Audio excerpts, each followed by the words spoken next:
I tell you what, I'm very fortunate to be here. My career started years ago at the Naval Academy. I spent 15 years there. I spent an opportunity to get a job at North Dakota State as the director of athletics. Was there for 13 years. We had a great run, a lot of success.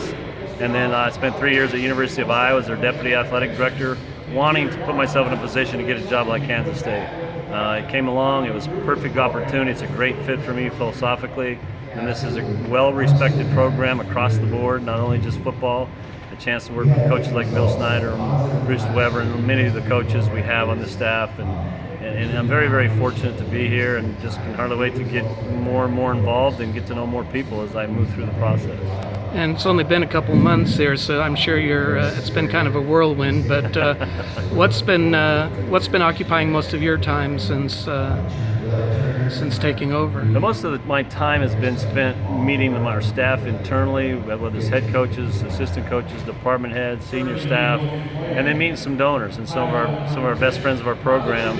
I've done a couple of events. I've been on the Catbacker tour. This is, I think, number 8 of the Catbacker tour. I've been in the western part of Kansas, so it gives me a chance to get out, understand Kansas, understand our fan base, and really just getting to know people. I haven't made any major decisions yet, so hopefully by the time the summer's over with, we can start formulate a plan of where we're headed in the next several years. And I heard you talk about that a little bit before, that you have a few things that you're getting ready to tackle, I guess, now that things are maybe settling in a little bit. Yeah, I think one of the things that we just always look at as athletic directors is where we are from a facility standpoint.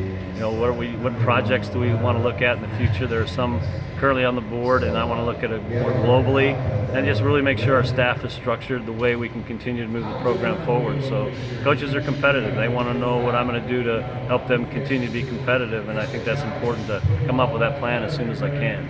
And are there any particular priorities at this point, facilities-wise? I know there have been a lot of upgrades over just the last few years, especially. Yeah, right now I would say our soccer program, we have something on the docket for a soccer baseball facility to help both programs. Soccer's brand new.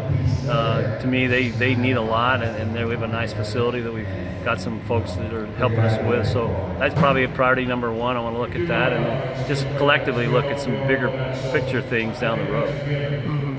And you talked about going to Iowa to maybe prepare yourself for a position like this. Do you feel like the combination of your experience at North Dakota State then Iowa has kind of gotten you to the point where you're comfortable stepping in at Absolutely. There's no question. That's a great point. I think my combination of being a sitting athletic director for 13 years, taking a program from Division II to Division I, building a successful program with a lot of great coaches, a lot of great staff. We had some great facility upgrades. And then going to the Big Ten school like Iowa, understanding what a Power 5 school looks like, their budgets, coaching, all of those combinations, I think, put me in a place where my resume was brought up to the top. And then, of course, at that point, you just got to go through the process. And again, very, very fortunate to be a part of this great institution. And what are the biggest challenges you think facing college athletics in general at this point? Oh yeah, it's a great question. I think one of the biggest challenges is the perception of, college athletics. Are we taking advantage of student athletes? Are we not? Should we pay athletes? Should we not? I think we have a negative perception. There's so many positive things going on with student athletes, them graduating. Opportunities to be successful. They get a lot from us in terms of scholarships, great facilities, great support systems. But that perception is somewhat out there. We need to fix that, and just generally, how do we keep moving programs forward and balancing the budget with finances? There's a lot out there, but there's many, many good things out there as well. So what's been your favorite part of the job so far in your short time? It's, really meeting the friends and the program, the coaches. I haven't met the student athletes because I got here in May and most of them left. They're just now starting to come back. So I'm really looking forward to getting to know the athletes, but more importantly, just the passionate fan base that we have. The places I've been, boy, it comes out clear. They care a great deal about our program and our institution, and to me that's been the most enjoyable part. So have you been on a lot of the Catbacker events trying to familiarize yourself? Yeah, I think this is number 8 or 9 for me. I went to the western part of the state. I was in Wichita.